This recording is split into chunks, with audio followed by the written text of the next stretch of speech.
Welcome, everybody, this Thursday evening, here to the Spacebook on YouTube. Welcome, whatever time zone or time stream you're joining us from across the Whooniverse. We're back in the cloister room here on Type 40 for Type 40 Live, Doctor Who content and conversation in real time here on YouTube and Facebook for you. And now later on in podcast form too. Thanks for watching and thanks for listening. I am Dan Hadley, Birmingham's King of the Geeks, and this is our regular live streamed party content to you for a couple of hours, usually direct onto the device of your choice. And as always, I'm joined by a live chat because we're broadcasting to YouTube and to Facebook. As always, hello everybody out there, and a group of companions are lined up ready to join us too. Thanks for being here, whoever you are and wherever you are. And let's check in now with the live chat and see who's here. We have ahoy shipmates from our friend Crimpline Doubloon. Hello, Crimpline, good to see you. Early hello to the chat from Garbage. Cheers, Garbage, always good to have you here too. And what else have we got? Hi all from Sadako 24. I've always meant to ask what the 24 stands for. You're a big fan of Kiefer Sutherland, are we? And what else? We've got, I've got the Dutch windmill biscuits and a bowl of strawberries, says Crimpline Doubloon. There we go. That sounds healthy until you get to the Dutch windmill biscuits. There we are. And we've got, who else? Who else is here? We have Starry-eyed girl there. And few other familiar names. Hello, everyone from Vanessa Law. Good to see you too, Vanessa. And Cynix says, evening and greetings. Goes one up on you there, Si, from the Darren Zone. And numerous other people dropping in. Good to see you too, Alan Collins and Julian Raxel. Fantastic stuff.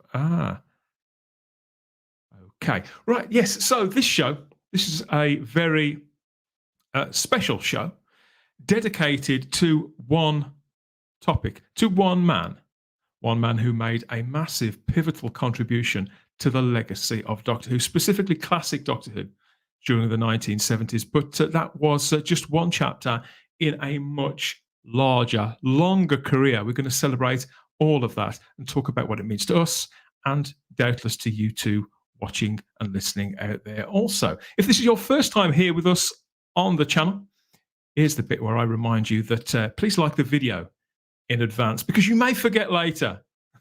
Please like the video, subscribe to the channel too, because we do go live all the time and you don't want to miss the next time, do you? So subscribe to the channel and turn on the cloister bell so you get those notifications about when we're going to be doing it next. Okay, who should we bring in first? Because I've got a group of people. I know. We'll go with Mr. JT, shall we? Hiya, JT, you okay? Good evening, Dan. Evening, Spacebookers. Nice to see you all. Yes, it's how can I put this? This is a somber occasion, isn't it? Because a real Doctor Who legend passed away last week, and whilst it's a sad occasion, this is also time to salute somebody who made that enormous artistic contribution and who created so much that we all still enjoy to this day. So this is something that, as fans of the series and as people who support those involved in it, whichever side of the camera they were on, it's somehow we feel like not that we feel indebted to them as such, but we want to give some love back, don't we? Oh, absolutely. I mean, this is brilliant that we're doing this show because, it's always said, and it has been said for many years, that Doctor Who, especially Doctor Who that ran from 63 to 89, produced a family. And it is true. Everybody that played in the show, everybody that worked on the show, and the fandom really got to know each other and got to mix. And all those years that the show was off air, that just increased in strength and became very, very special. So when there's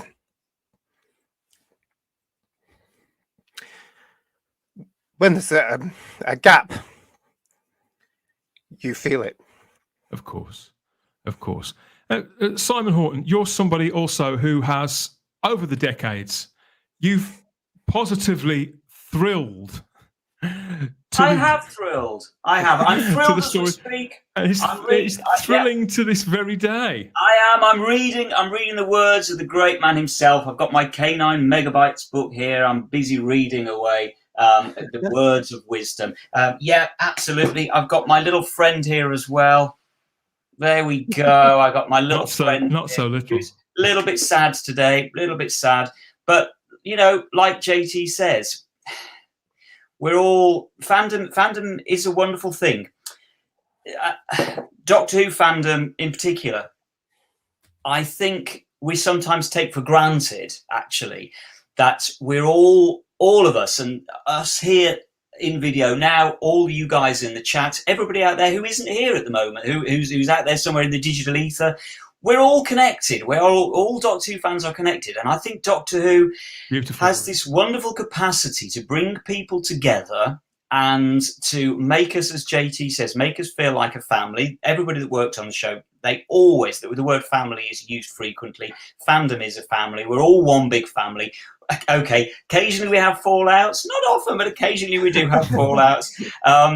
But really, we all love each other. We love the show. We love everything about it. And we just really love to engage in it. And it touches a part of your soul. It certainly does me. I know it does a lot of people out there. Doctor Who, I get very frustrated, actually, when people say to me, oh, why do you take this so personally? Doctor Who's just a TV show. No, Doctor Who is not just a TV show. It certainly isn't for me. It's far, far more than a TV show. It's part of my life. It has been part of my life for literally as long as I can physically remember, when I was about 4 or 5. So no, it's not just a TV show. It's a massive part of all of our lives. And one of the things that's great about these live shows is we all come together. I'm looking down the comments now from all these names that we recognize in there, some that we don't recognize. Hello to all you new people. It's great to have you on board as well. And so if nothing else, what I'm trying to say in a very roundabout way is, at times like this, when we're a little bit sad, but we're also celebrating something that means so much to us, it's just great to remember that, and that the fact that it brings us all together and it binds us. It's there's something special about Doctor Who fans and Doctor Who as a whole, and I'm so chuffed to be part of that. The spirit of connection lovely, is very Simon. much where I come from with it. I do think it's a simple and as you say, JT, a lovely sentiment. And I do feel that the people involved in the show, that they're very much part of it too. It's like one big circuit and we're all part of it. And like I say, we all have fallouts. I imagine they had fallouts making the show too. Even people who work closely together, but artistic differences or just off days or whatever. And then it would all be forgotten the next day, or maybe even later on that day, because that's what human beings, we're communal, aren't we? And we gather around the things that bring us together, whether it's TV shows or whatever else. They bind us together, and they're diversions from our everyday life, flights of fancy, and stimulants to our imagination that, certainly the case of the three of us, have stayed with us forever. And the architects of such dreams, fantasies, and hopes, really, I think, for the future. They're, at the time when we're children, they may be kind of faceless names on captions on our favourite TV shows, but as time goes on, particularly if you're a Doctor Who fan, you take the time to find out who these people, who these men and women were, what made them tick, where Doctor Who sat in the broader canvas, the landscape of their lives. And if we're fortunate enough, we get to meet them or even get to know them. So on this particular edition of our show, we're paying tribute, saluting humbly to the writer Bob Baker, arguably one of the most vivid storytellers to have ever worked on Doctor who passed away last week at the age of 82. Bob was a mainstay of a pool of writers under several production teams all the way from 1971 to 1979, alongside his co-writer and dear friend, the late Dave Martin. Their names were on the credits of some of the most pivotal and creative stories of the entire classic run. But it was just one of several chapters in his own story as a screenwriter, script editor, and producer that continued right up to the present day. So old hands like us, we saw those names on the credits, and these images have played over and over in our minds long before we could get them onto DVD. But for those who've come along since, I think it's a very similar story. I think they latched onto different things. What would you say about that? Charlotte Shields and starry-eyed girl Sarah Graham. Have we got it about right there? Just JT and Simon are making me cry. I don't know about you, Charlotte. I know. Oh, yeah. Yeah, I think with us, I would say it was Wallace and Gromit and his work with Nick Park. Obviously, yeah, we came to the fandom a lot later. So it was, when the Grand Day Out came out, I think I was 4 or 5, and then subsequent stories. So that was like Doctor Who was your childhood. Wallace and Gromit was my childhood. And yeah, obviously, Nick Park created the characters, but it was Bob Baker who came up with these wonderful stories. And God, it feels like it's like a grandfather, an uncle type figure in the family that's passed. And and Simon's absolutely right. It does feel like a family. And even families fight. Yeah. And just to add, even though we came later, we still knew the names of all the characters he'd created. I think that shows the legacy. Yes. When it comes to our end, that we might not have seen those episodes, but we knew in school reunion when K9 came on screen, that was something special. Yes. That love for that silly old robot dog, it came through in Elizabeth Sladen, in David Tennant, in just the way the fandom was when that episode was revealed and what was going to be in it, and things like Omega, and I think the fact that those names have. And I think that's the sign they ring of out, don't they, through Doctor Who history, even before you've seen the stories. I think when you get into this community, JT, and this is particularly true of a lot of the things that Bob and Dave wrote, people will sort of say, "Oh, wait until you see the one with Omega. Wait until you see the one with the giant maggots. Wait until you see the one with It's like a shorthand that we talk about this show in, and you go, "Oh, that sounds amazing. That sounds brilliant." And you sort of tick them off mentally as you work your way through this show. It always makes me laugh that ever since at least 2010. Every year I see various YouTubers or various Doctor Who fans saying Omega's coming back in the next series. And that's a testament to Bob and the strength of Bob and Dave's character in Omega, and the fact that Bob kept Omega alive all this time, because he only did one story, 4 episodes. I'm not including Arc of Infinity, at that time. But the impact of that character wasn't seen for another, 10 years. Then what hasn't been seen since on screen. I mean, that shows you just how good a character was built there, and it almost makes me laugh when every year without fail Omega's coming back. Even just the other day I was looking through stuff, and there's various fans insisting that Omega is currently in the show now, or the version of the show that's on television now, which is not true at all, is it? So it's just Bob and Dave had a habit of doing this over and over again, didn't they, Simon? But I think the thing that's interesting there that JT sort of touched on is that we've got to remember when it comes to Bob Baker and Dave Martin, we're absolutely remembering dearly departed Dave Martin as well tonight, but the characters that they created, these are pretty much every one of their stories created really, really memorable characters. As Charlotte, you've just said, you knew these characters. You got to know them, even though you didn't see them on first transmission. Interestingly, the 3 Doctors that we're looking at there, that's one of my very, very earliest memories. My earliest memory is of the Demons, but then actually my next memory is the 3 Doctors, and that really stuck in my mind. And there's no doubt about it that the 3 Doctors was one of the reasons why I then began to fall in love with Doctor Who, because it really resonated with me, and Omega in particular I remember so clearly. But as I say, the interesting thing is that Omega is just one of many great characters or creations. And Simon, for all that we can talk about Omega, this huge figure in Time Lord mythology, in Doctor Who mythology, in his somber gown, in that pivotal story, the 10th anniversary story, in that story, we've also got two characters, a husband and a wife, who get separated by the black hole of the story.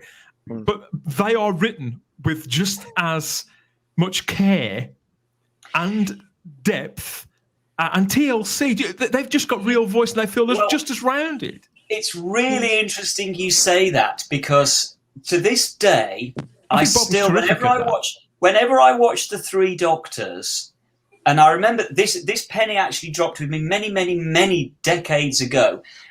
Whenever I watch the Three Doctors, my two favourite scenes are the opening scene, when the poor guy gets zapped away, and the closing scene when he comes back and he's late for his supper.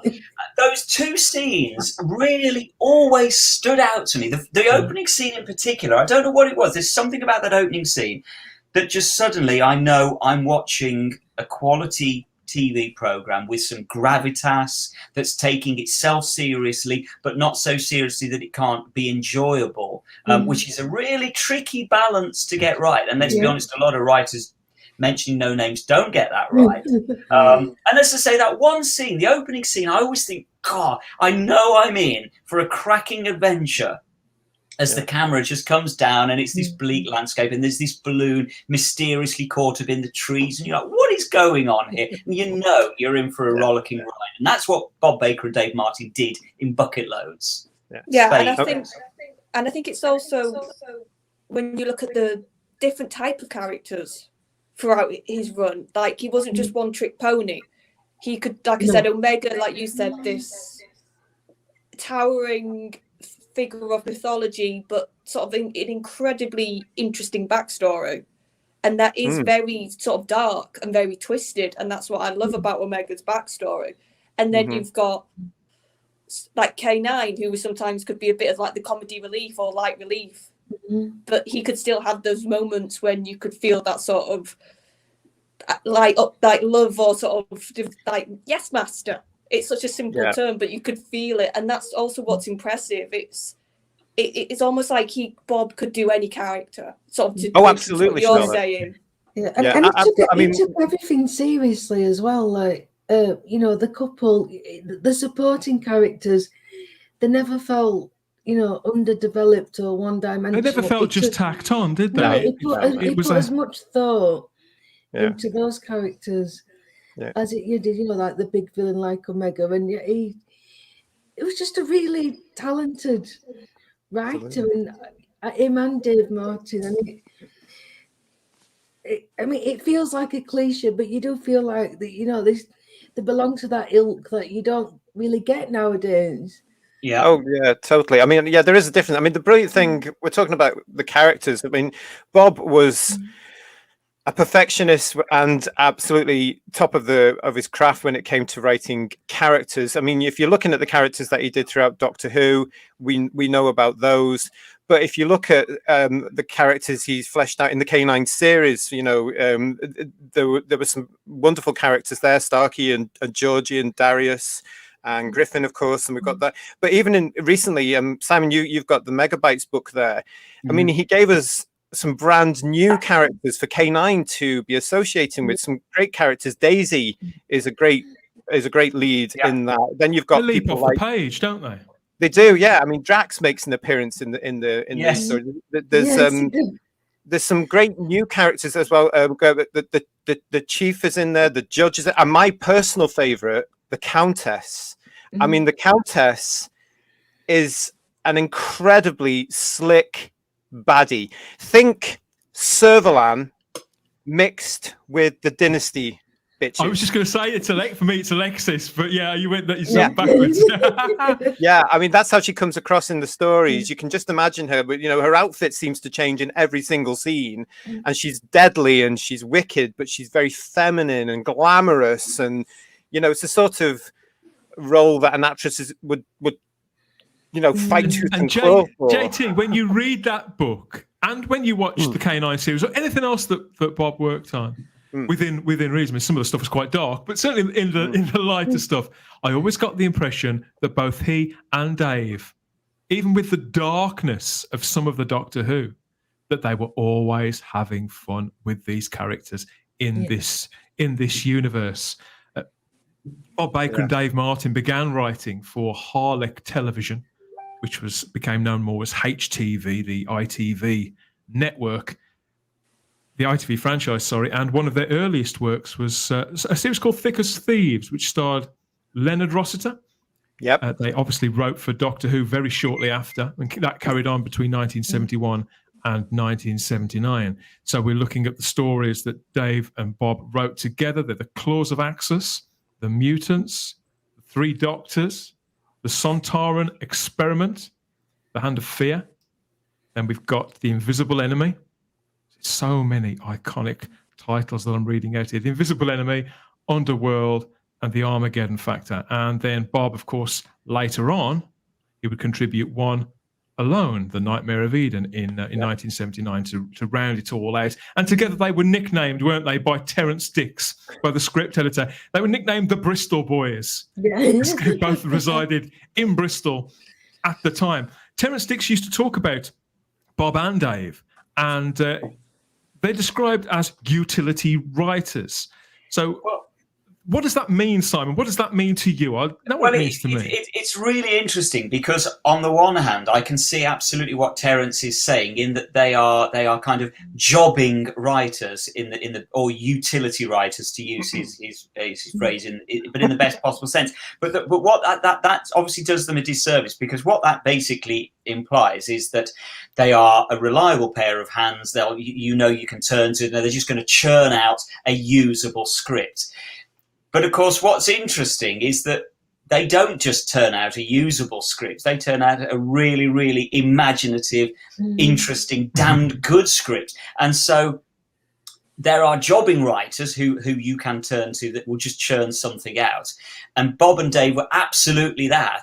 But there was so much more than that, because none of the stories that you've just listed there could be described as boring in any way, shape, or form. Absolutely. However successfully or unsuccessfully that those stories might be realised on screen, and some more than others, the core idea, the script itself, the story itself, speaks for itself. And as I say, it's really interesting. Yeah, they are utility writers. They're the kind of writer that everybody making a TV show wants to know, so that you can turn to them. But the fact that they turn in such cracking scripts, and of course, John Nathan Turner would famously later sort of describe his Bob and Dave as being Pip and Jane Baker.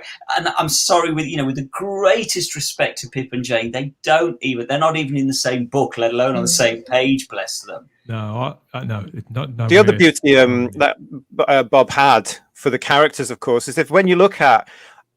I love Wallace and Gromit. That's my second childhood, because I'm a huge fan of Wallace and Gromit. And the Curse of the Were-Rabbit.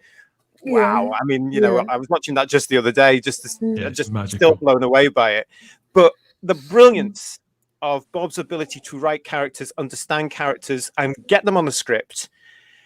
Look at Gromit. Now, that's the Charlie Chaplin of the Plasticine world, because he doesn't talk. Everything's done through expression. So what Bob has had to do in the script, he's had to write how the dog is feeling, how he looks. And then the animators have had to take the cue from the script and actually do it on a bit of plasticine. And when you go back and you understand Gromit that way, you watch Gromit and you can see Gromit and you feel for Gromit and you can see his humor. You can see the way he looks. He's so expressive. Yeah, it's magical. And that's a real piece of showmanship there, that Bob's been able to just go dum dum dum dum dum, submit.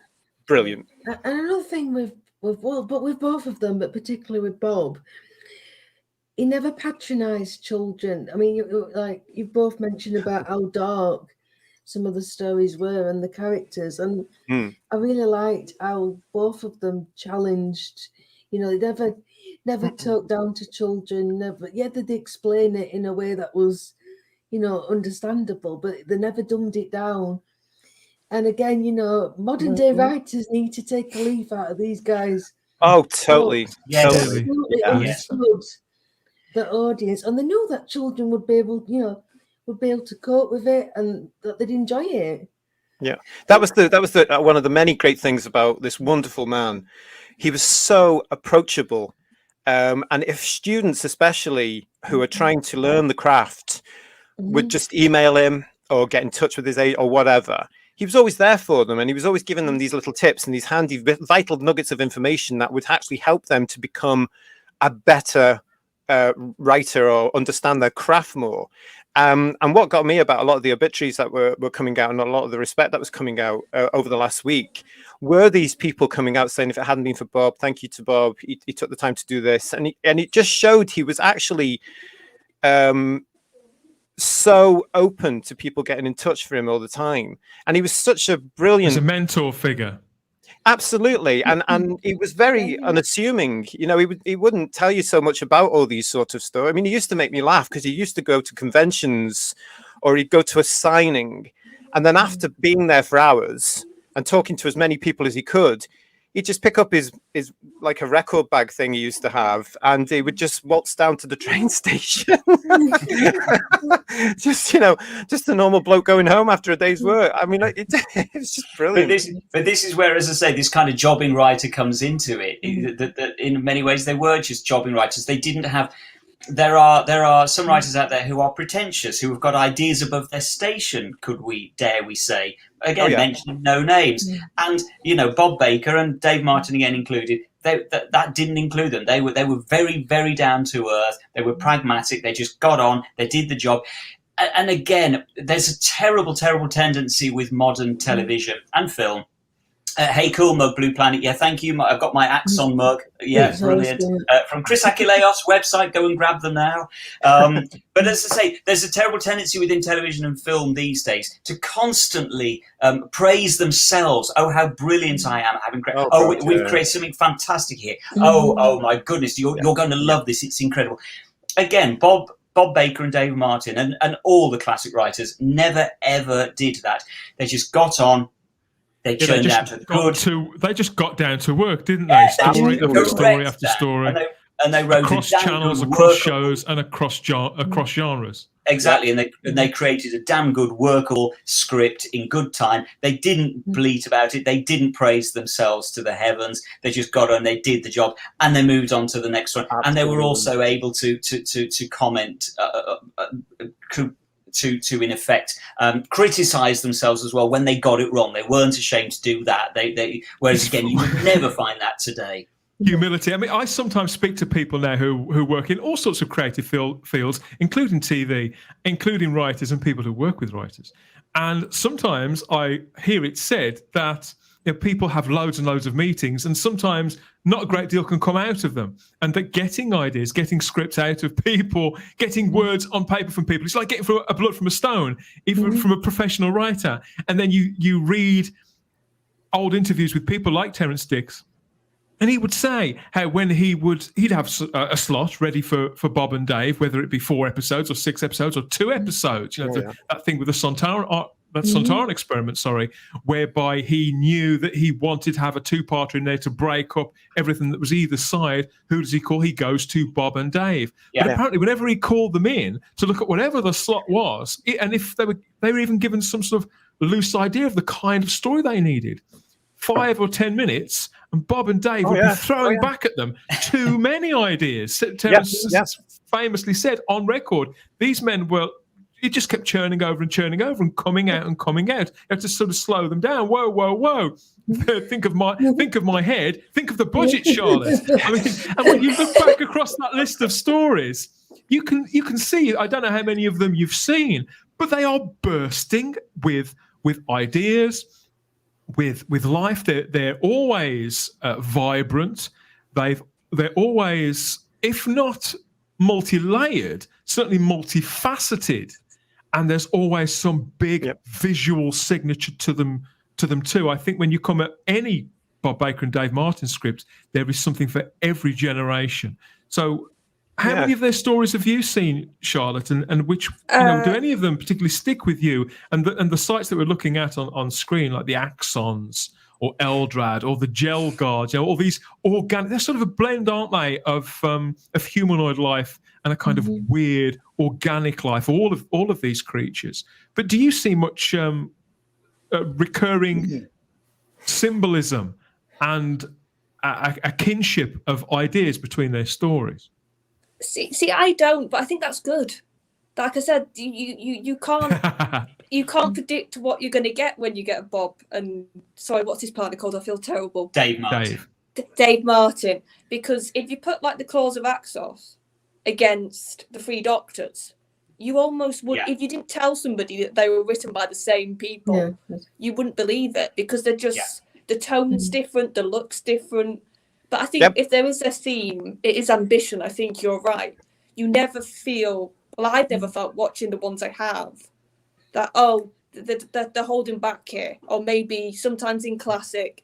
I think what it is, Charlotte, is I feel that when I watch their stories, I always feel like the Earth is a lot smaller than I do watching anybody else's, and that there are threats out there in space, in the time vortex, or wherever, and that this planet is small, and the human race does need protecting.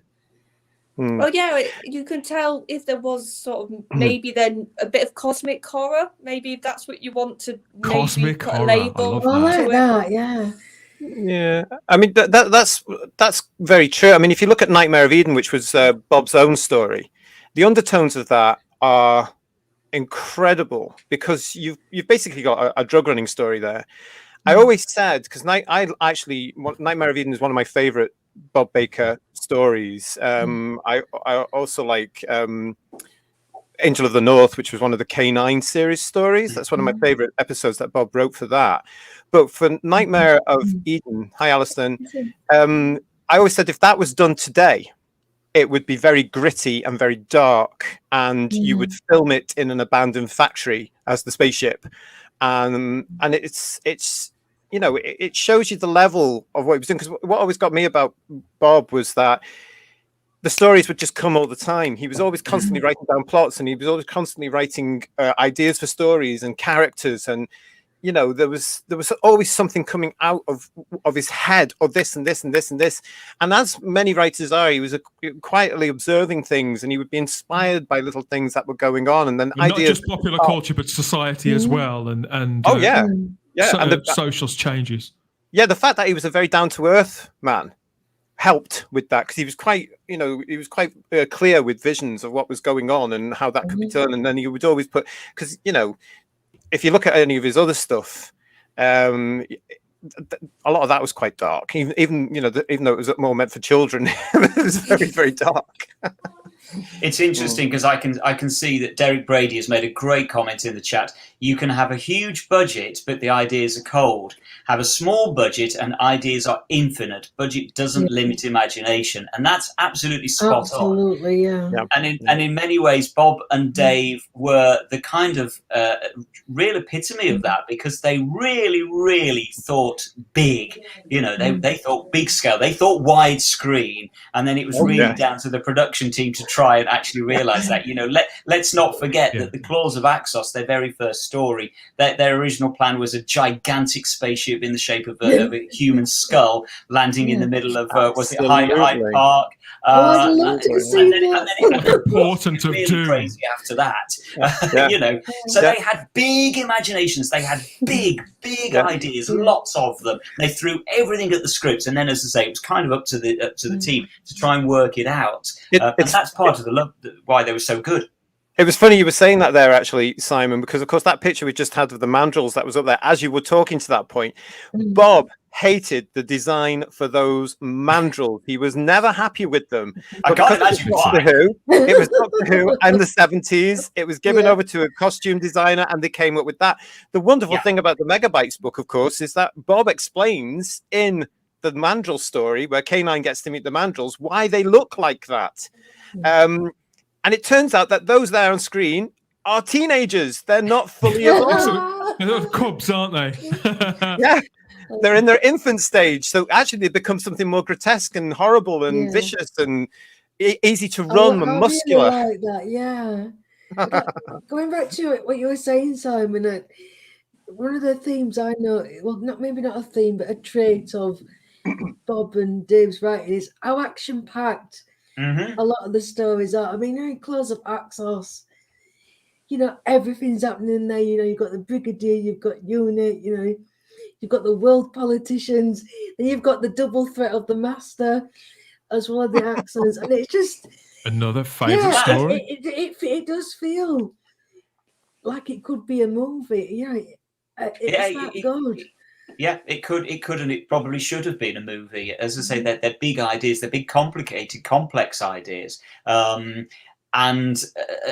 again, their sort of creation of that sort of organic spaceship, all connected to the organic creatures. And the design department really step up to the mark with that one. Okay, they're struggling on the budget. We've just talked about small budgets, and that's what Doctor Who had. And they're struggling, you can see, to actually realise Bob and Dave's wild imagination. But to be fair, they give a pretty cracking job at it. Proper talent, as Cy Nick says. Yeah, absolutely. And none of those characters, again, they've all got something to do. They're not just thrown in there, and then you never see them again.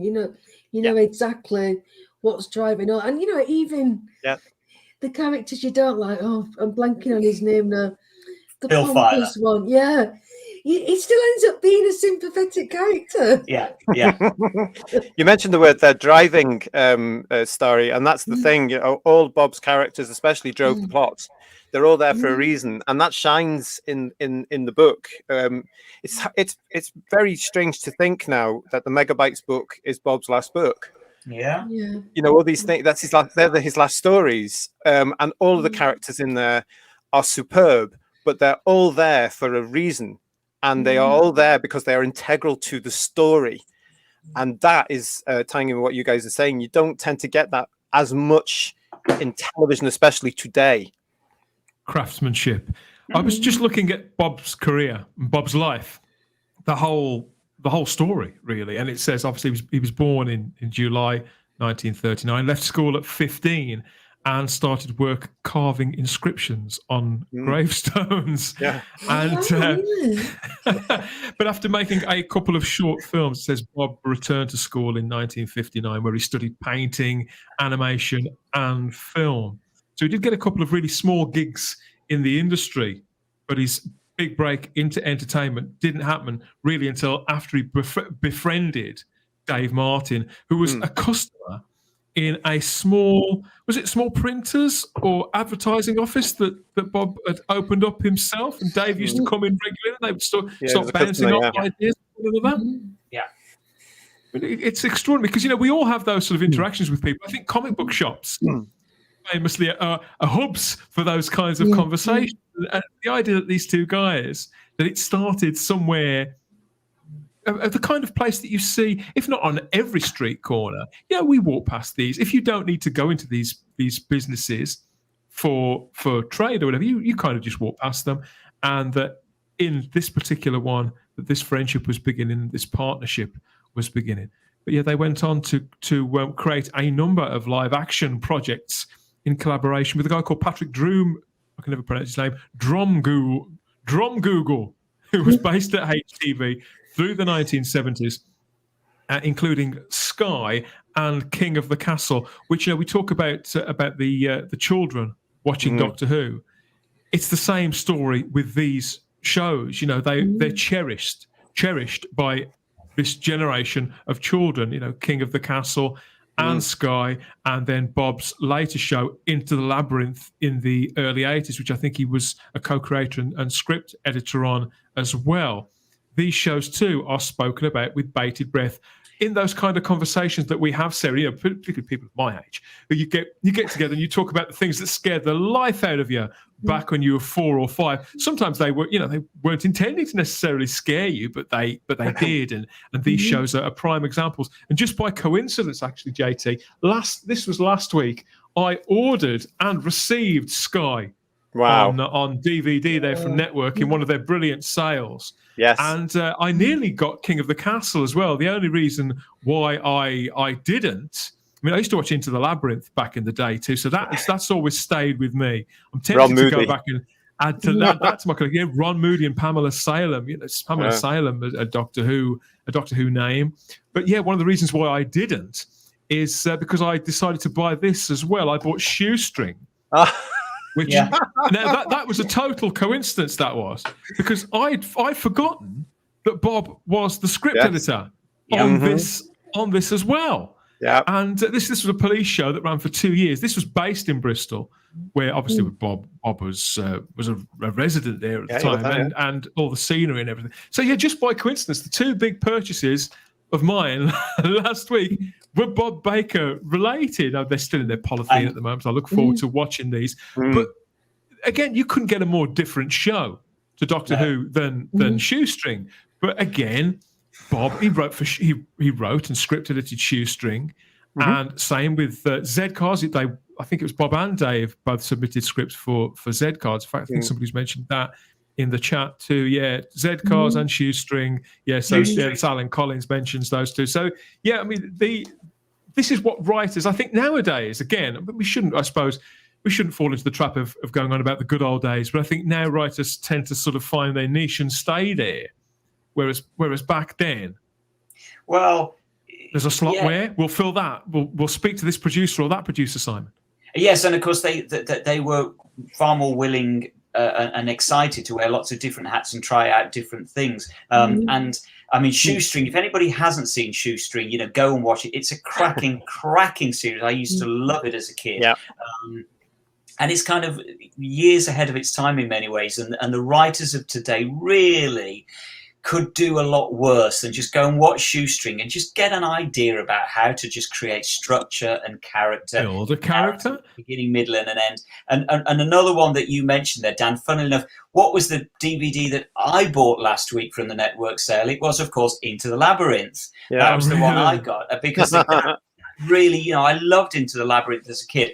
And this is where, again, you talked at the very top of the show, Dan, about how, as fans, Doctor Who fans just do interact with the show a little bit more than maybe people that just watch EastEnders, where it's a little bit more passive and it washes over them. Doctor Who fans, I think we do tend to look at even if as kids we didn't quite understand them, we would read those credits and somehow something would go in. And certainly with me, I can remember when I first watched Into the Labyrinth, when it first went out, was it 1980, 81, some 82 maybe? And I remember seeing Bob Baker's name on there, and of course, for me, immediately I thought, "Oh, I know that name. Where do I know that name from?" And I probably couldn't quite put it together with Doctor Who at that moment in time, but I knew the name Bob Baker. Rang a bell. And so it makes sense then that you begin to see the connections. Of course, I'm going to love Into the Labyrinth because I like Doctor Who and I like Bob Baker's style. Yeah. And Into the Labyrinth was kind of again, if you haven't seen Into the Labyrinth, it's how on earth do you describe Into the Labyrinth? It's kind of the ITV's cheap version of Doctor Who. If Doctor Who was made on £2.40. Into the Labyrinth was made on the change out of £3. And it shows great. It's a brilliant. I'm sorry to have to stop you there, Simon, because we've got a guest that I want to bring on now. And so whilst everybody here out in the fan base, in the Doctor Who fan base, and anybody who just loves good TV really admires and respects Bob Baker. I mean, many of you will have likely met him at conventions, signings, and such, heard him on DVD commentaries. But we are about to be joined by a man who knew Bob as a long-standing business partner and friend. So yes, joining us this evening is the producer, Paul Tams. I'm going to bring him on now. Hello, Paul. Hi there. How are you doing? Good evening, Paul. Hi, Paul. Firstly, our deepest sympathies for your loss. It's really good of you to come and speak to us at what must be obviously a really sad time for you. It is. Obviously very sad for his beautiful wife, Marie, and his extended family, and his daughter, Sarah, who you can only do one's best at a time like this. And I think the respect that is being shown to Bob and to his legacy is a wonderful thing. And I'm sure he'd be really appreciative of it. From up there. Can I ask you, Paul, when did you first meet Bob? We sort of missed each other for over a decade because I used to live next door to Pamela Salem in the late 70s, early 80s in Earl's Court, and Bob used to stay there all the time when he was working. And so in London for the BBC or whatever, having meetings. And And one of the stars of King of the Castle was a sound engineer I used to work with, a young Phil DaCosta. And he was also in the film Scum. He was the boy that was bullied in the film Scum. And so we sort of had this interlacing, and there was lots of other coincidences over the years as well. And I saw all these cheap DVDs that were being knocked out. VHS tapes that were being knocked out in the 90s. And I just finished doing a load of work for Sky TV, and I just decided one day to have a doodle at redesigning K9, and then through a friend I got Bob's number, rang him up, and I said, "Do you fancy doing a VHS of K9?" And he said, "Well, never mind that. Let's make a series." And he came up to meet me at my house in London. This was in end of '96, and then in '97 we started our first company together. So 24 years we were working together.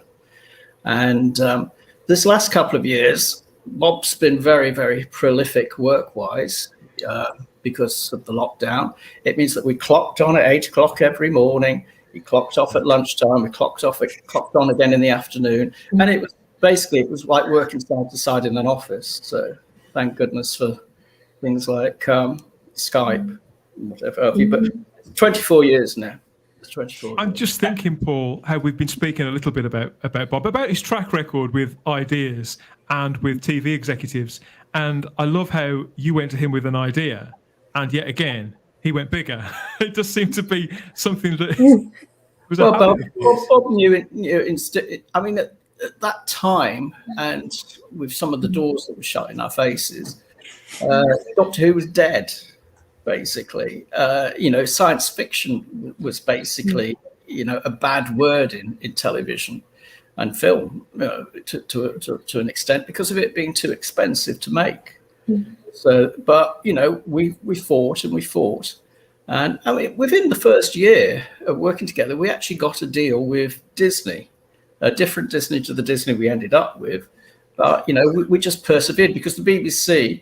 The people that worked in BBC Children's were really up for the idea because they loved K9, they were fans, they grew up with it, and they wanted to do it. But the head of department was changed, and some American lady joined and said, sci-fi's dead, and no one wants to watch things about a robot dog. Obviously, times changed, but within like 5 years, we've Russell T Davies getting involved, but we persevered, and that's what you have to do. But that didn't stop us creating and collaborating on other ideas as well. So that's a good thing. And the end result was the phenomenally successful K9 series, wasn't it? A lot of people put it down because they just see it from it. I mean, we're very good at this in this country of being very parochial and provincial, whatever you want to, term you want to use. But I don't see the bigger picture. We made that under very harsh circumstances in Brisbane, in Australia, at a time when the whole world economy was going down the pan, so to speak, in 2008 to 2009. And, we were getting messages from home saying that, restaurants were closing, the high streets were going to the wall and everything because of the financial crisis that hit. But we didn't see it happening because we were in this bubble in Australia, playing with robot dogs and monsters. So therefore, the reality sits in, and within a year, the TV company we were working with in Australia was put up for sale, and they couldn't invest in anymore. But they showed the series for 5 years. It was sold internationally, and you can check this out on Wikipedia. Any of the naysayers that don't believe this, you can check on Wikipedia that K9, the series, was actually shown and sold to virtually twice the amount of territories as Torchwood was, and a hell of a lot more than the Sarah Jane Adventures was. And that's not trying to sound pompous or anything. It's just a reality that it's the character that actually bought bums on seats. You know, that we had so much things like fan mail and fan art from kids in the Eastern Bloc. We had, you know, fans in Japan, Russia. Oh, that's the American DVD box set there, for instance. I mean, it was released everywhere.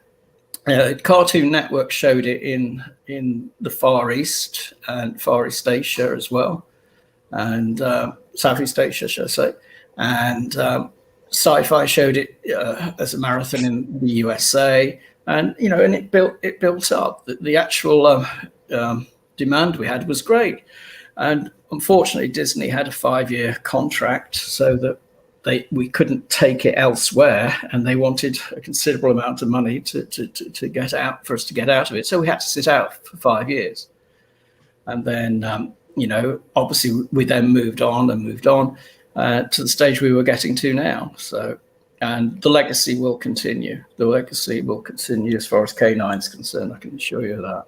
So it was a real creative roller coaster that you went on together from coming up with the idea and the way that you did, taking it from page to screen, all those pitfalls. It must have been an incredible achievement and very satisfying for you both, and bonded you together even more. Oh yeah, I mean, you know, I think when you work with someone so closely and then you become friends as well. I mean, he was like a, you know, I don't know really what to say. I mean, he was like, I suppose, like a father figure or of course, or something like that. But you know, but it was just Bob. It was just Bob. You know, I made sure that, you know, the conventions were sorted out for us. You know, when people would contact me to sort that out and everything like that, and we'd say yes or no. And towards the end, it was less so because you know we'd had. There was this awful convention in Manchester called VWARP, the very first one, and it was run so badly. And you know, some of the other people that were there were very upset backstage as well. And you know, so it was just a case of like, you don't mess people about like that. So we were being we decided before the lockdown that we would give it a couple of years and not do any conventions at all, and wait until there was something more to actually say at conventions, and also you know, do it under our own steam, you know, and our own choice, say yes or no to these things. But I mean, because they can be very demanding. I know that the actors and actresses, it's their income and it's their pension, some of them. But you know, it is a hard slog going to those events every week. Bob was due to do his first one on this weekend actually, in Bristol, so it wasn't too far for him to go. So that's why, you know, it was agreed that he'd do it. Well, on this show just over a year ago now, yourself and Bob were both good enough to give afternoons of your time to come here and talk to us. You know, we were just starting out with this show, and we're obviously very, very grateful that you did that. And for us, it was nice to just spend some time in both of your company. And looking across to the live chat now, we can see, I don't know if you guys have seen people exchanging memories about meeting Bob, or people who never got round to meeting him. I obviously regret that they didn't, and sharing memories, Paul, about some of these incredible characters that he created across his career. For example, there's lots of talk about Omega. For me, says David J. Hitchcock, Omega was always one of the most important characters in Doctor Who lore to be brought into the whole series. We've been talking about the bigger characters and the minor characters, and how when these stories were released onto home video eventually, Paul, how they didn't disappoint in the way that a lot of vintage TV does, and that's regardless of production values. There was something about Bob and Dave's work, about their imaginations. Does that translate to you as well? Yeah, it resonates big time, because Bob had a lot of stock sayings, and the first thing is, Paul, it starts with the script, and it has to be a good script. Without a good script, you can't get a good director to direct this. You can't get a good cast. You know, that's that is first and foremost. It's like, you know, it's the midwife. You know, it's basically you've got to have that script, and if without that, then you're just playing at it, and that's what I think. A lot of shows. I mean, there's so much science fiction now, and there's so much fantasy, superheroes, everything, and you know that you can tell by, you know, the writing crews and all this awful showrunner mentality, this American mentality of the showrunner thing. Simon's nodding along to that. Well, I won't go to that, but the fact of it is, they run out of ideas by season 2 or 3, and you can tell that with lots of these shows. But I think one of you said earlier, whilst I was waiting backstage, that, you know, there was always new ideas and things developed, and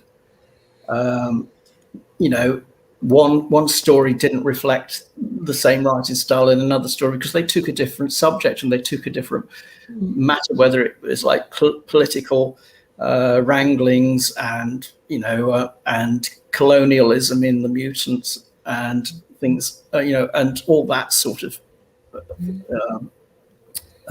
stuff that was injected into Doctor Who over those years without having an agenda.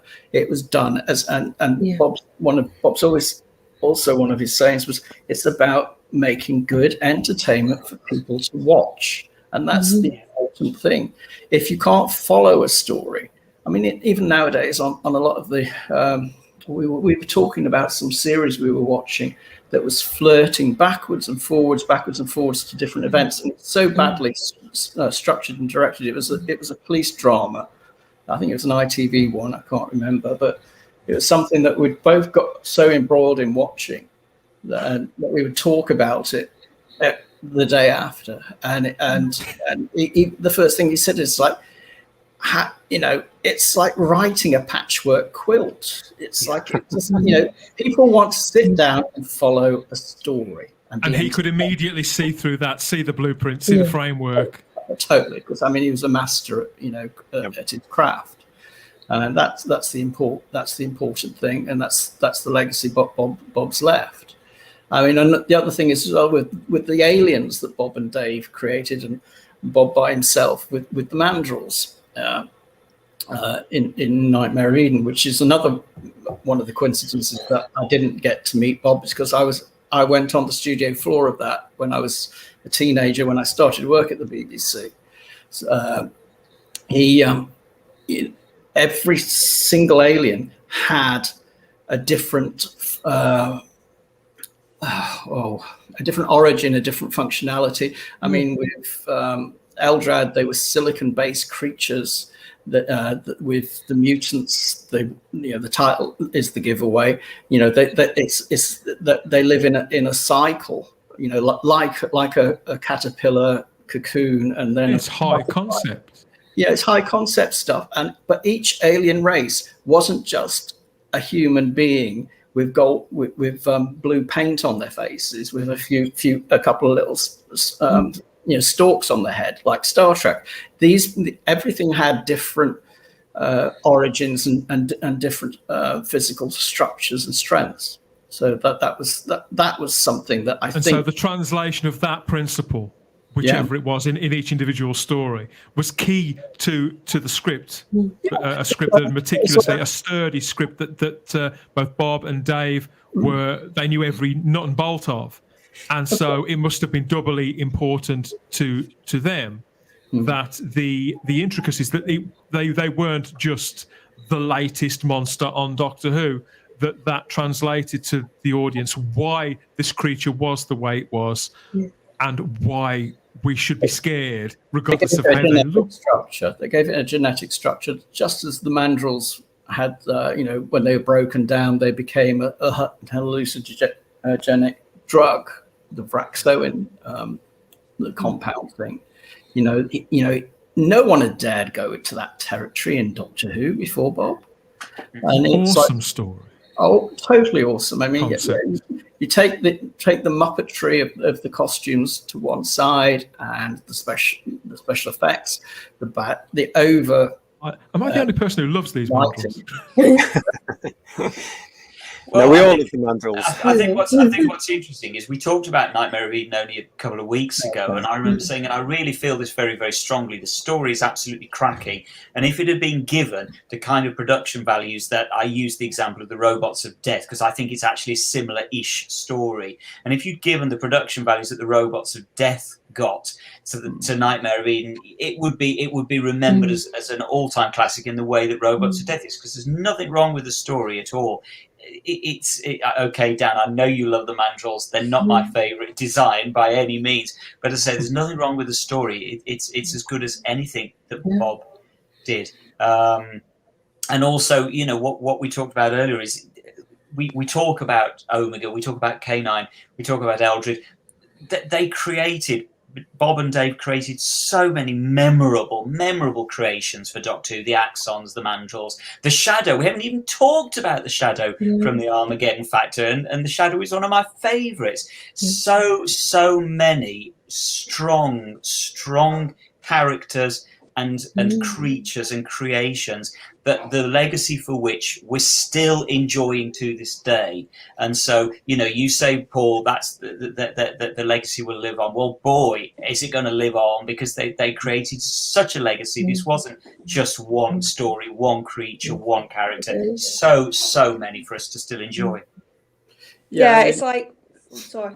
It's like I was saying, Paul, I didn't watch Classic. I came in with New Who. So my first exposure to K9 was School Reunion. So I didn't have the emotional sort of connection yet, like a lot of Classic fans had. And by the end of the episode, I was crying almost when I thought K9 was dead.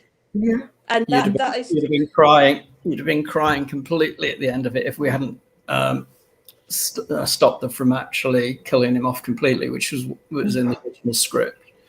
Yeah, we said no to that.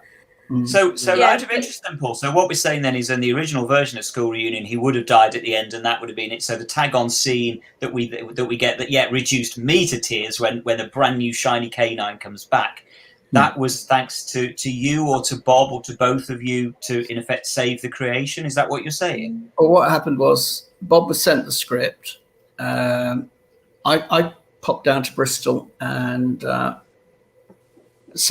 we sat outside in the gardens of his local pub, which is I think they'll be putting a plaque up there for Bob, to be quite honest. So it's a lovely little country pub, and we sat there and you know, we just had some lunch, you know, and I read through it, and then he said to me, "What do you think?" And I said, "It's good, but why have they killed him off at the end? We can't do that. You know, it's like, you know, fair enough. It's just, it would upset too many people." And then I turned around and I said, because we'd been told there was going to be a Sarah Jane spin-off series. We'd already had talks. And been out for lunch with Russell T. Davis and Julie Gardner in Manchester. And so we knew that was going to happen. I said, they don't basically want to use him in the Sarah Jane adventures because of it conflicting with what we're going to do. And but I said that they have to have some way around it. And because Bob then stuck to his guns and said, you can't kill this character off. They thought about it, and then they stuck him in a black hole for a few seasons. But it wasn't so we didn't stop them from using him in the Sarah Jane adventures. They didn't really want to use him. That's why Russell T. Davis created the Mr. Smith computer. So why would he? Lots of popular myths are out there about that whole time and about the whole situation between yourselves at Official K9. Well, we had some abuse at conventions about it. You know, people say, "Why did you stop them from doing?" I didn't stop them from doing anything. You know, Bob wouldn't stop anybody from using the characters. You know, the only thing is as long as he had script approval and that he could, okay what the way the character was being portrayed or used. One of the things Bob didn't like was one of his famous stories was he hated him being carried on screen, whether it was under Adric's arm or on someone else's arm. And it also came about with the Canine and Company thing, with Liz Sladen putting it in and out of a Ford Escort, wherever it was. It was ludicrous. There's this 50th century technology of a robot, and you're sticking it in and out of the back of a Ford Escort. It was farcical. So Bob did not like that whatsoever. So it was just, there was the one thing that he did do is he oversaw his and Dave's legacy right the way through, and there are certain things that you couldn't do, and so every script that came in, that even if they only used him for one or two scenes for the Sarah Jane adventures, you had to oversee all that. Same with the audio company as well. He was overseeing any of that stuff, and he'd ask my advice about something like, oh, they want to do this or they want to do that, and I'd tell him what I thought. That was the end. We have people in the chat sharing their memories about all of these stories, Paul. People saying things like, it sounds like success to me and worth all of the love and energy that was put into it. We've got Derek Brady says that Bob's work stories and characters remind me of home and growing up. Yeah. We've got numerous stories like that. And Sam, watching on YouTube, says, I'm very honoured to have met Bob. Just the one occasion, but my canine photo signed by Bob, John Leeson and Matt Irvin is one of my favourites in my collection. Wow. Lots of people sharing cool nuggets like that, and people complaining and noting as well that maybe in modern times things have changed. The classic 80s fan voices, I'm finding that scriptwriters these days have lost imagination and originality. And I think they certainly have. I don't know if I'd go that far, but I think the audacity of people such as Bob, that is sort of falling by the wayside. That willingness to go next level. Okay, if you get shouted down, if you get held back by a budget after the fact, that's fine, but go in there, all guns blazing, and with those giant skull-like spaceships, JT. Yeah. Well, it's like we were saying earlier, Paul, and you briefly touched on there, the characters that Bob brought to life are going to be continuing, and there's a lot out there where the Megabytes book being one, which brings not just K9 but a legacy of brand new characters. I mean, I was saying earlier, my favorite of those stories is the Countess, who's an epic villain. I am going to use that word, but there's other avenues as well, isn't there? Omega's still out there, and other things are happening. Oh, most definitely. And there was a wise old man that I used to know that used to say, have this catchphrase, and that was, stay tuned. What do you think Bob Baker's proudest achievement was, Paul, in his career? Obviously, I know he was a devoted family man, but in his career, I think still going and strong in his 80s and still being able to write. I mean, that was a great achievement. I mean, obviously the plaudits and awards for the Wallace and Gromits were and he flew home from Australia whilst we were filming, because I was there for 9 months, and he flew home just to go to the BAFTAs, just to go to the BAFTAs. As you do. Go to the BAFTAs. Yeah. So glamorous. And we all watched it online down under, and we all had a party in the studio and everything. And then he came back, and I said, "You missed the party." No, we made up for that. But it was, that was an amazing. And everyone, I've had so many messages and emails from people, former crew. I mean, Philip Hinchcliffe sent a lovely email the other day, as did Louise Jameson, and quite a few others. But some of the crew that we worked with 10 years ago in Australia, they've been wonderful. They've sent messages of love and support, and Bob's touched so many people's lives over the years, and that's something that a lot of people can't say. When think of it yourselves, when you've worked with a group of people and you move on to another group of people, then you lose touch with people. But when you don't lose touch with people and you've made such a wonderful impression with people like Bob did, it's like you're a friend for life and you're loved for life. And that's something that not a lot of people in the entertainment business can actually say.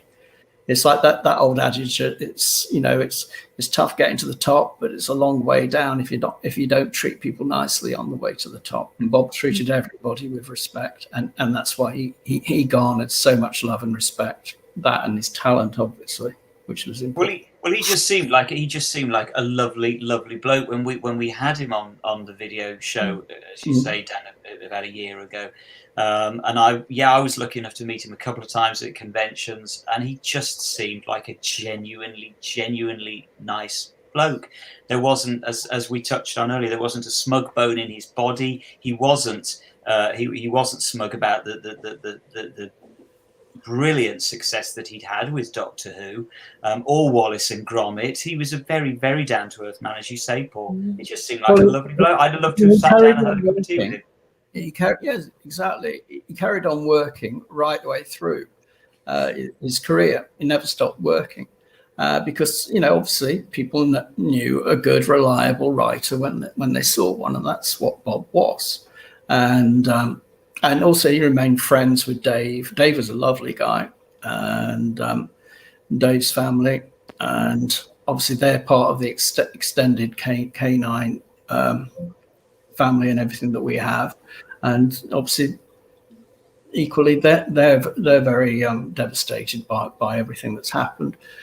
And but Bob would want things to carry on, and that's what I'm going to be doing with Bob's family. And we're carrying on our business. We've got a production company together. We're about to do things, and and it's a shame Bob's not going to be around to see everything to come to fruition. But it's you have to soldier on. And one of the things that I can say is that when I was approached to come onto your show last year, and I muted the idea to Bob about doing it, he had a look at one of the shows and he said, "Oh, they're responsible adults, these people, unlike some of the people." Because Bob didn't have a pretentious bone in his body, but there are a lot of I'm not saying similar shows to yours, but there are there's a lot of stuff on YouTube where it is very pretentious garbage, shall I say. So that's why we agreed to do it, and we were glad we did. It was we had a lot of good feedback from that. It was a delightful experience. I got to meet, albeit lockdown times, through webcams. I got to meet Bob Baker. I chatted to him a little bit before the show, and we talked. I didn't talk to him about Doctor Who. I talked to him, funnily enough, about shoestring and about his grandchildren. Oh, yeah. And that was my 10 minutes or so with Bob Baker, and it was lovely. And it was just as you described, Simon. And I'll cherish just that 10 minutes I spent in the man's company. It was so generous of you both, and it's exciting to know that Bob still got all that fulfillment out of his career, out of your partnership, out of delivering that content to the audience, out of meeting the punters, and that there are further scripts, aren't there? The scripts for further K9 adventures for film and TV do exist, don't they? And you are continuing that legacy, partly in tribute to him, but just to extend that universe, extend his ideas, and just to guarantee really that it carries on and endures in the way that it has for the last nearly 50 years. Yeah, there is we do have a lot of material, and not just with K9, but with other things. We have children's shows. There's a show featuring a young sort of Bristol style. She's a bit of a Greta Thunberg, but with a personality. You said that, I didn't. Yeah, a young girl who runs a florist shop called Flora. So there's delightful things like that. Bob wrote the stories in the book we released. I think it was 3 years ago now. The Flora's World book that sold out. That went into reprints quite a few times. And so there's things like that people don't know, the Doctor Who fans don't know about. There's quite a few different concepts, and there's several film scripts that we've got, and so I mean, like I said, there is an extended legacy that will go on, and that's the important thing. But Bob was never work shy, and one thing I've had to adjust to is that. Even on a Saturday morning, my Skype isn't going to go pinging at 8 o'clock in the morning. Like, are you ready to start work? I think, to be honest, Paul, one of the things that we cannot make clear enough here is the legacy of K9. If nothing else, K9 will live forever. The number of times we talk about K9 on this show is we've lost count. And what we've got to bear in mind with K9. Responsible adults, Bob. Yeah, we're not responsible adults. Not when K9's concerned. Girls. And the thing is with K9, so many people love K9 and don't necessarily love Doctor Who. A lot of people probably didn't even know that K9 was in Doctor Who, but they love K9. And really, if nothing else, and to be clear, there's lots and lots. There's a huge legacy left by Bob and Dave. But if they had done nothing else other than create K9, that would be just an enormous, enormous thing. Because boy, a lot of people would have shut up shop after that, wouldn't they, Simon? Many people would. K9 is huge and is so loved. I think K9 is one of those things that it's difficult for us all to quite. My mom loves K9. She hates Doctor Who, but she adores K9. It's difficult to express quite how much people love that character, and so I feel that Bob and Dave must have been proud of that, not least because certainly Bob obviously continued with the K9 legacy, whereas it could have been something that other writers might have thought, I'm sick to I wish people had stopped going on about K9. It was just one thing that I created years ago. Can we just talk about new writing now? But he didn't. He embraced it. So I really hope he knew how much his legacy was living on and how much love people have got there for his stuff. I really hope he knew that. He did, and I was very, very appreciative, and that's part of the reason that drove us to carry on with everything and to keep keep going with the character. A lot of people may have given up, but we found out, like I was saying, people in this country can be very blinkered, with stuff that goes on outside, our own waters. It's like, there are a lot of territories in the world and a lot of countries that showed the series, and for the very first time were introduced to the likes of Doctor Who. I mean, apart from some BBC satellite service, there's never been any terrestrial showings of a Doctor Who show in Japan, apart from K9 itself. So, that's an achievement. And, because some of those territories, I mean, they have their own cultures. They have their own style of programming, the manga and everything. And that's one of the things I think they see in things like Thunderbirds still. And obviously with K9, I mean, some of these shows, BBC in Canada showed K9 back to back with Sarah Jane on a Thursday night for 5 years solid. They just kept repeating it every 26 weeks. It would restart. So and people don't appreciate that or know that or understand it. It's like that's the effect that show had, and it could have gone on. I mean, the executives at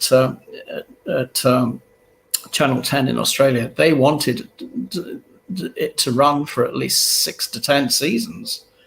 And under other circumstances, it may have done, but they were up. They were up for sale, and they couldn't. But they've not made a show like it since because they don't have the finances, to put towards it. Paul, we've got a question from you. for you, sorry, in the chat from Darren Bradley, who asks, Paul, did Bob get to see the statue of Wallace and Gromit unveiled during the summer at Preston? Do you know at all? Oh, with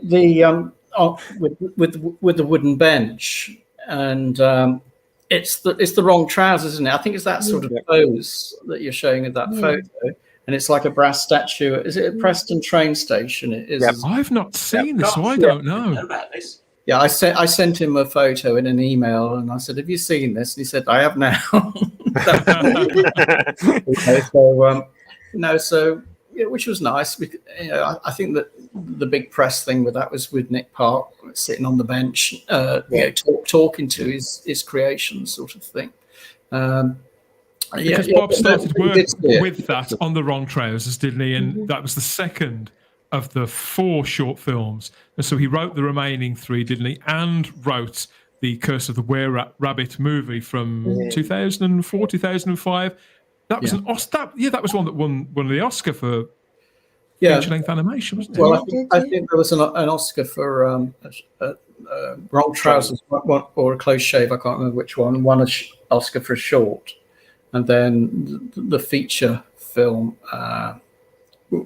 they won an Oscar for as well. But Bob also starred in more than one episode, because there's a sign on one of the buildings that says Baker Bob's check out.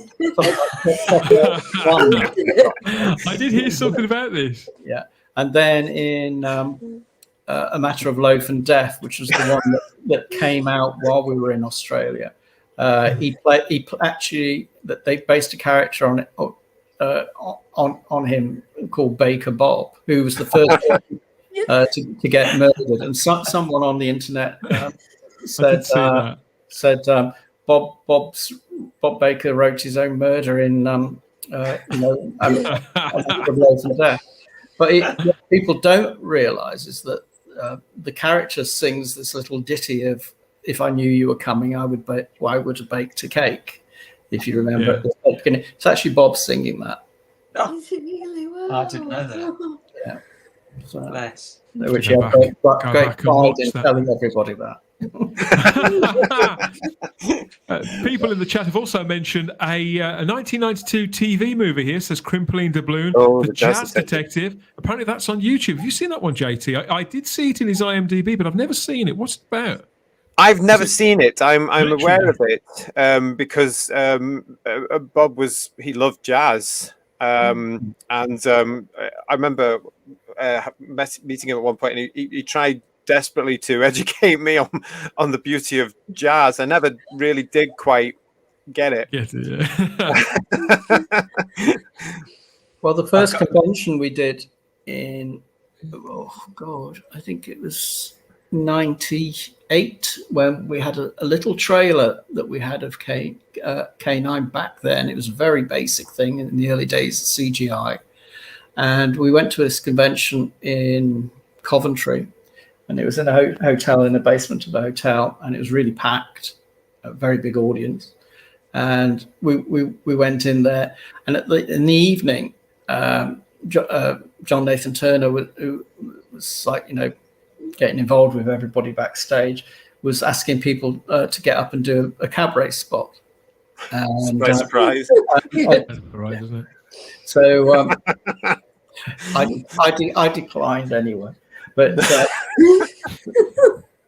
and if they only knew.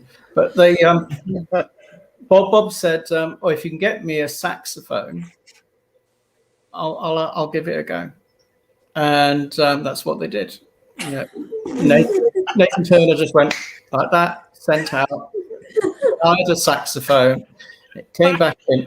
Bob had a little practice backstage, and I actually said to him, "Oh, that's a bit needs a bit of a tune-up." I remember that.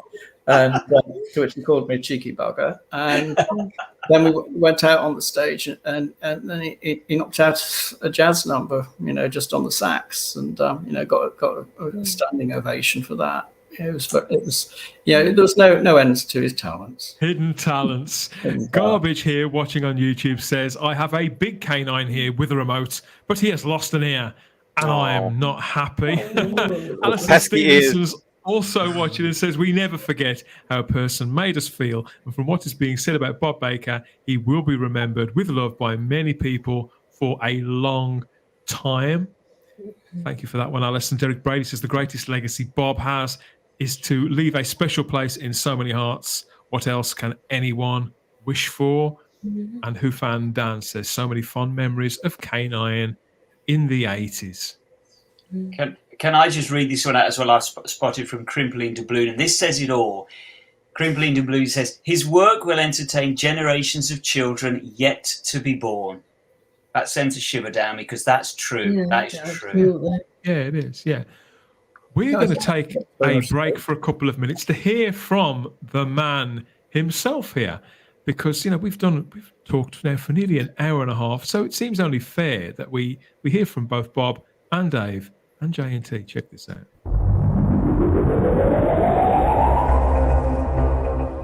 K9 became Doctor Who's best canine friend during the Tom Baker era, and he was created by two very experienced Doctor Who writers, David Martin and Bob Baker. Welcome, gentlemen, to 31 Who. Thank you. Now, perhaps you could tell me how you came to invent this marvellous invention.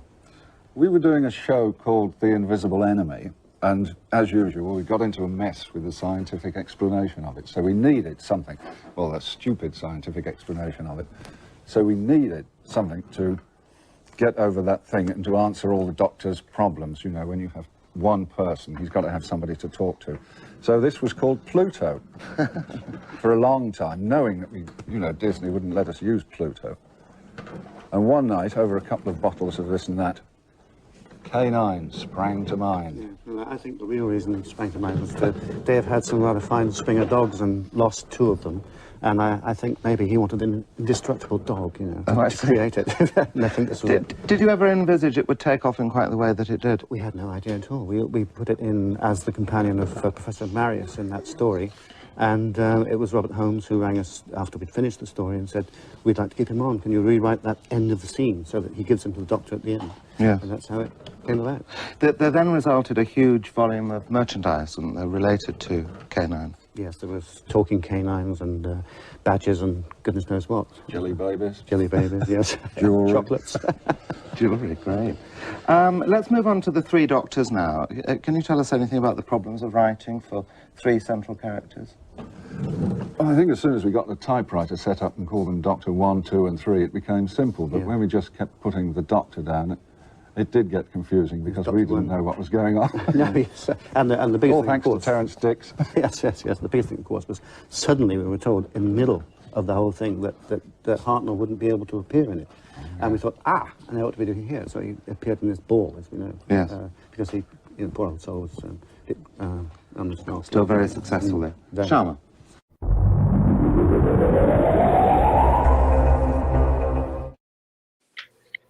A delightful clip, I think, from the BSB Doctor Who weekend back in 1990. And we're going to hear more from Bob Baker when the Season 17 Blu-ray set is released later on this year. I understand he's given a feature-length interview with Matthew Sweet, hasn't he? He did that in July. Yeah, Paul Venices contacted Bob, and they do an in conversation, I think, on every Bob. And because obviously this is the one with Nightmare of Eden in it, isn't it? That season. So this was Bob's big event, and they filmed it at Aardman Studios,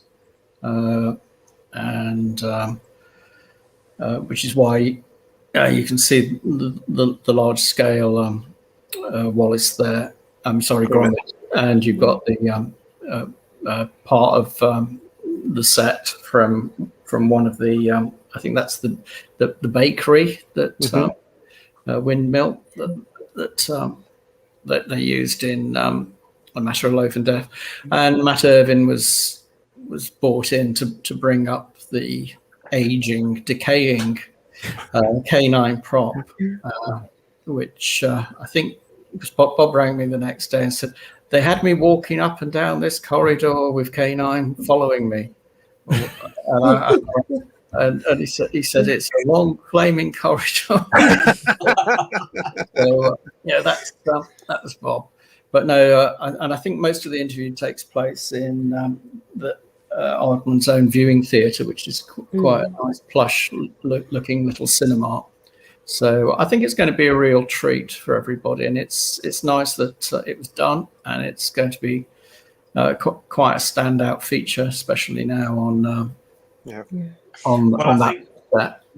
And I think what's interesting is that those particular interviews on the Blu-ray sets are absolutely the ones with Matthew Sweet are reserved for iconic people that have worked on the show. So that if nothing else gives everybody a clear idea that Bob was an icon. He was a legend that needed one of those dedicated interviews for himself. It's brilliant. I can't wait to see that. Oh yeah, I think it's going to be a pretty good one, and Bob enjoyed it. Bob really enjoyed doing that day, so I'm glad that happened. I'm glad that did happen in July. It was one of his rare days off. Actually working, he had a chance to go down the road and enjoy himself, which was good. It was very Kelly is watching in the chat on YouTube, and she says that for years I was the only person I knew in the States who had seen Wallace and Gromit. They're typically British, I suppose. Oh. And Digby Strawberry says Bob created something brilliant, fun and joyous, and for that we can be grateful. Problem being, as we should get a K9 statue to honour Bob. Yeah. We should. Yeah, I mean, I definitely think there should be something, and and next year I think that there will be a form of celebration as well. Oh, lovely. We're also flushing the jazz fans out, Paul. Yeah. What do you think Bob would make that? Jazz is great as Who fan, Dan, especially big band. Well, isn't Big Band? Oh no, that's Big Bird. Darren Bradley adds that jazz. Nice. Somebody's a big fan of the 90s show, the Fast Show there. And Pod Racing Palpatine says, is a K9 anything like an R2 unit? You have to forgive me. I'm from a totally different IP. Pod Racing Palpatine. Well, as I've said many times before, don't forget K9 came before R2D2. So there we go. Everybody thinks K9 was copied off R2D2. No, wrong. Yes, that's another popular myth, isn't it, Paul? Yeah, very much so. And it's people tend to forget that where are we now? It's 40-something years since K9 was created, but obviously they filmed in advance in those days, and because they did so many episodes a year that. And that it was reliant on a lot of, as with the story writing, going back to that, it's like, now there's so many writers that can get lazy because they're reliant on CGI and they're reliant on effects and special effects rather than telling a story and developing characters. That was one of the things that Bob was very earnest about. It's like, that's the problem with a lot of writers. These days is that they just think, lots of explosions, lots of action, and that's all you need. And when you look at some of the big expensive movies, 50 million or more, and you think, where's the dialogue? It's like from one extreme chase to another and one shootout to the other. That's one of the things Bob said, well, who's writing this? They must just write a page down of car chase scene. And that's it. It's like, it's also standard. People have been losing the art of it, which is why he was very good at encouraging people to actually write and develop and put flesh on the bones of the character, which is very important. An interesting question here. I don't know if you know this, Paul, or anybody does. Alan Collins asked, do we know what Bob thought of the change of K9's voice from John Leeson to David Brierley?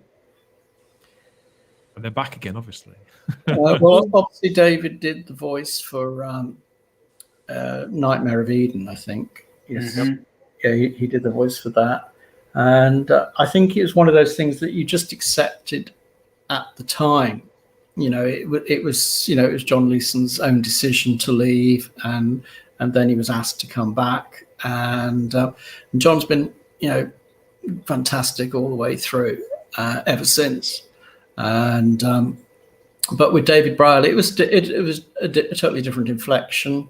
I think there was only 3 of the stories he was in or something, briefly. And I don't think he ever commented about whether he thought it was good or bad or indifferent. But ultimately, you always saw K9. That part of what made K9 successful and what made K9 whole was John Leeson's voice. And John is very much part of what makes K9 K9. Yeah, It was Suji, wasn't it? Charlotte, the combination of the voice, the design, and the characters, it all comes together, doesn't it, Charlotte? Yeah, it's because K9 on paper could have just been a bit of a gimmick, just on paper.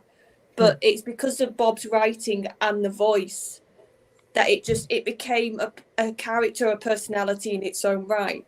And it just got me thinking, that clip, I think it was a couple of years ago now, where Peter Capaldi's signing something and John Leeson creeps up on him and says, "Hello, Master," and Peter's face. I mean, that just shows how powerful the character, but also how important John was. And I remember watching that clip and just feeling so almost overcome, because it was just such a pure emotion of proper. It's like Peter reverted back to a 5-year-old. You could see it all in his face, and it just showed that John. And like I said, in school reunion, when the doctor's saying goodbye, and he says, "I'm a good boy, aren't I?" Or he says something like that. It's been a while since I've watched the episode. Yeah. And you can feel that K9 in that scene is also saying goodbye. And to any other person, this would sound crazy to explain that this is what's happening in the show, but it just connects. And I also, just to quickly add with Wallace and Gromit, I think what Bob could do was bring a lot of warmth to whatever character he was writing, because my family background is up north, so Wallace and Gromit has got a lot of sort of that feel to me, that when I watch those films or see any of the old shorts, I think of my grandparents, I think of my parents, because that was the sort of era, the time and the era they grew up. So that adds even more. And it's like in the Were-Rabbit, that whole village or street, they're tiny characters, but you instantly get a warmth. I remember when I was first watching that, and I was just like, this feels like I'm going back home a bit. That feeling as well. And I think that feel of he was from Bristol, and you could feel that northernness. And it's something that I think a lot of us who, like I said, who have either lived there or like me, who have that more familial connection, we key into that, and it just, it's special. I'm getting a bit tongue-tied, but it's just something really unique. Well, again, I think you're right, Charlotte, because I lived up north for many years, so I totally get it. I lived in Leeds, and it's all I get that whole northern sort of feel within Wallace and Gromit, and it's just in the characters, and it's in the characterization. It's just brilliant, blisteringly good writing from Bob in those characters, in the situations. It's easy. With something like Wallace and Gromit, again, we sort of take it a little bit for granted, and you forget, it's just really funny, well-written stuff. Just as I say, brilliant characters, brilliant situations, clear, concise storytelling that so many writers can't do now. Lean. It's a perfect word, Dan. It's sheer genius. Of course it won an Oscar. Why wouldn't it? Of course it would. Brilliant stuff. One of the things that Bob channeled with the Wallace and Gromit, because of Nick Park and everything, was Nick Park's love for the Beano and the Dandy, and that's very much where that humour came from, and the characterization, even the styling of the characters and everything. It's very much like that, and that's a very British thing, and that's very northern. You can get more northern than Dundee, let's face it. That's where those comics originated from, and for those comics to last 70, 80 years as they have now, and that humour to carry on to the generation of kids that are around these days. I think one's online, one you can actually buy physically now, but the fact of it is, they're the biggest selling annuals that are around, and it's that sort of humour, and it's the sort of Britishness of it all, and that's one of the things that Bob managed to extrapolate and actually push even further because of obviously people he knew and situations, and background like in Bristol, and knowing Northerners as well. It really does show that warmth that you get from you say like Coronation Street. It's like that warmth of Backstreet for everyday people. Everyday people, and to put everyday people into these weird, outlandish, horrific situations too, Sarah. Yeah, again, I agree with everything, Paul and Charlotte's been saying. I'm a northerner, and it's just so relatable. The thing I always associate with Wallace and Gromit as well is it always reminds me of Christmas, because I think they're always shown at that time. Yeah. So I've just, because long before I became a Doctor Who fan, it was things like Wallace and Gromit and Shaun the Sheep, and it just makes me think of my childhood. It makes me think of my family, Christmas, being together, that nostalgia. And again, like with my own children, and when they get older and they have their children, again, this will be the thing, generations to come. Wallace and Gromit, K9, these characters, they're going to go on forever. A sound legacy that, I think has. I mean, particularly now, when you think how complex the world of CGI is, and how fast moving it all is, and yet a tin dog or a plasticine dog, whether they can speak or not, sometimes it just has to be in the eyes. Ironic, isn't it, when K9's only got the one eye, and all that Gromus has got is his eyes, JT, and yet there's a kinship there, I think, and the response from the audience certainly is the same. Absolutely, and again, it's down to Bob's talent, his ability to understand character. Who Fan Dan says it's brilliant dialogue, free visual storytelling, like a classic silent movie.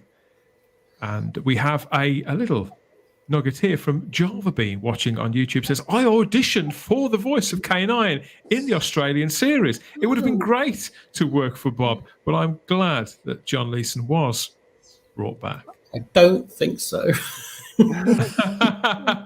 Oh, there we go. That could be a conversation for another time there, Java Bean, on that bombshell. Yeah, what a career.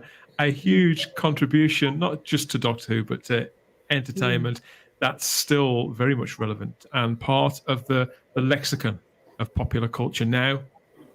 And I'm sure it will continue to be so. And Bob Baker himself, Robert John Baker, a long, creative and happy life. Our condolences to you, Paul, and everybody who knew Bob, who worked with him, his friends and his family.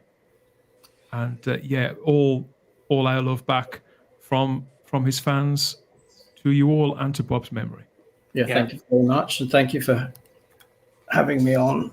And it's been nice to have this opportunity to reminisce, and also to hear from people. It's it's going to take a long time for people close to Bob to adjust the fact that he isn't there, but he is there. He will always be there, and I think the outpouring of cleverness and with some of the tributes that we've seen online, and some of the outpouring of love for him and everything. It's been great, because this is a man part solo as a writer, and also jointly with Dave, that did everything from scratch. He didn't write use other people's concepts or ideas, apart from obviously Doctor Who as an established concept. They ventured forth and they pushed the boundaries as far as Doctor Who was concerned, with things like Claws of Axos and onwards, because they didn't want to write the run-of-the-mill stuff. They wanted to do their own thing and inject something fresh, and that's what they managed to do. They were the first people to actually show the Time Lords at work on their planet and all that sort of thing, and actually push that as a concept, and created more of a concept. I mean, the original story was very different to what was broadcast, and Bob shared that with me. And it is a very different story, but it's one of the icons of the series, the Three Doctors, and Claws of Axos and everything. And on those alone, they'll never be forgotten. And obviously K9 as well. I think, to be honest, Paul, you hit the nail on the head there. There is nothing remotely run-of-the-mill about anything Bob ever wrote. Nothing run-of-the-mill, and that's why his legacy will go on. Really. Thanks very much again, and all of you take care. And all I can say to everybody is look after one another, because that's what's important. All right. Thank you, Paul. Beautifully said. Thank you for your time, Bob. You take Bye-bye. care too. Bye-bye. Bye-bye. We salute you. As Paul mentioned there have been some beautiful tributes out there. We're going to look at some pretty pictures to round off the show, as usual, everybody. And I thought we'd start with this one. This is from Ian Cartoons. Was put out just last week. A simple image there, very few colours, and one simple sentiment, which I think sort of says a lot. Absolutely beautiful stuff. And we have a painting too of We're all Bob. filling up here, Danny. You're going to have to stop. Of Bob himself there, with various models of K9 through the different series, past and possibly to come, lifting the tone a little here with this is cosplay, everybody, cosplay. So a good boy there, dressed up as K9 with the matching Tom Baker scarf.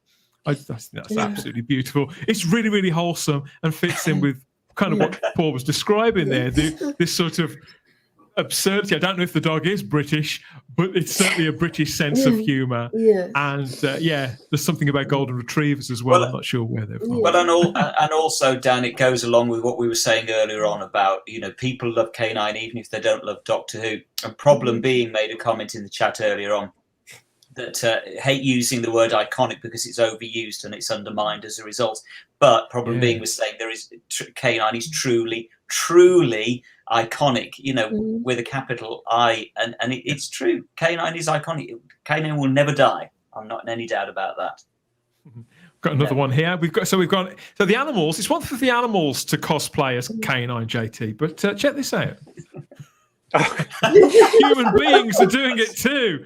This is an unnamed couple. I have no idea who these people are. So if you are watching out there, and this is you, let us know who you are. We'll put a credit in the description of the video, because this is just wonderful. I mean, the look on the guy. We can't see the poor woman who's got the helmet on. But the look on the guy's face. Completely straight. It just made me laugh so much, and the fact that the mouth is sort of slightly open, even more so. Absolutely Brilliant.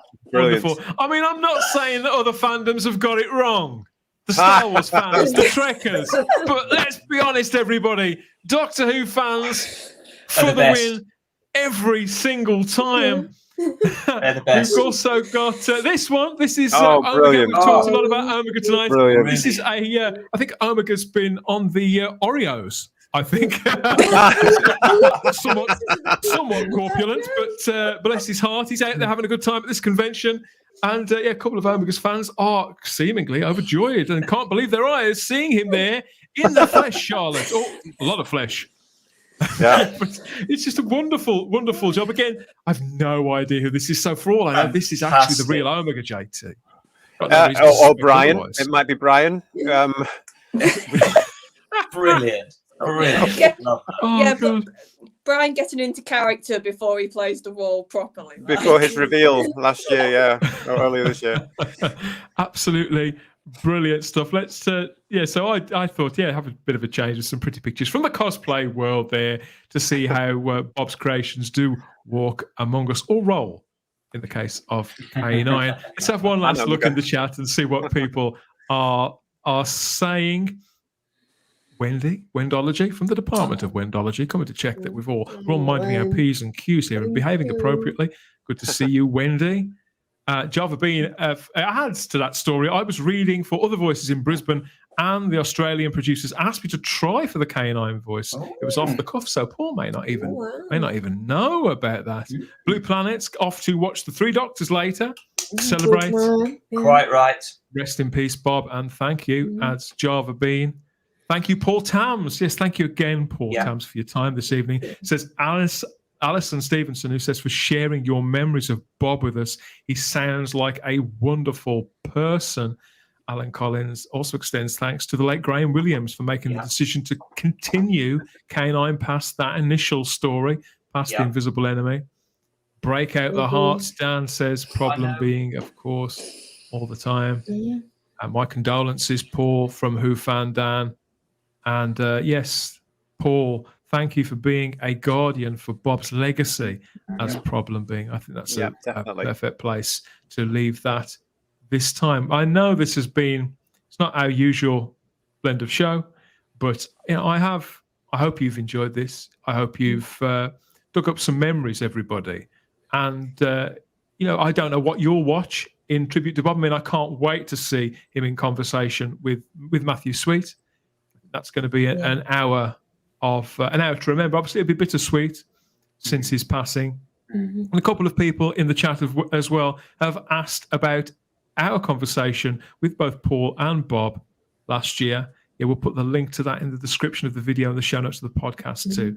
That's a good couple of hours worth of concentrated talk about K9 with Paul Tams and the late Bob Baker. It was a great privilege to spend time with the both of them and to meet Bob in that way. He persevered with the technology, and we did have a lot of fun, but it was great. So thank you to everybody who's been watching along on YouTube and Facebook. And if you haven't already, please like the video, subscribe to the channel, and hit the little cloister bell so you get those further notifications. What a show. Thank you everybody for being here. I know it's not been a bit of an emotional roller coaster tonight, to be perfectly honest. I think we needed it. I feel I'm on the edge, actually. I do feel I'm on the edge here.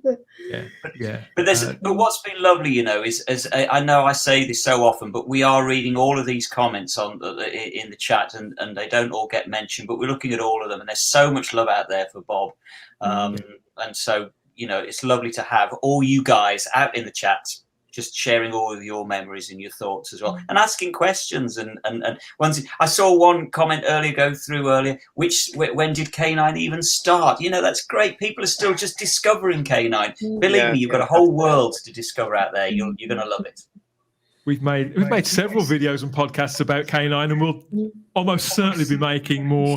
And I can guarantee we'll be looking at a lot of those stories, the Bob Baker stories in particular, over the next year on Type 40 and Type 40 Live, particularly things revolving around anniversaries as we head up to another big anniversary. I think it's worth giving a deep dive look, certainly at the Three Doctors, and maybe some more as well. I think that to be on the show and in the writer's room for basically for an entire decade, Bob Baker, his contribution stands certainly as one of the longest running. And I'll probably go and watch something in his honour, both Doctor Who and Wallace and Gromit, over the next couple of days. But thank you everybody. Thank you to Starry-Eyed Girl Sarah Graham, Queen Charlotte Shields. Thank you for being here, Simon Horton and JT. it's been quite a nice. We hope you've got something out of it. We hope it's if you're not as familiar with some of these classic stories and certainly some of the stuff that's outside of Doctor Who, we do hope that you've got as much out of this evening as we have, and obviously our gratitude to Paul Tams for spending so much time with us and being so generous with his memories of somebody who was a personal friend and colleague. It's incredible. And yeah, I think I better leave it there. But thank you for your time, everybody. That's it for now. We're back here for more Type 40 Live next week. Please like, share, and subscribe to the channel while you're here. And we'll speak to you all again soon. Night, night. Bye-bye. Take care. Night, everybody. I've got to find the right. No, it's not there. It's not there.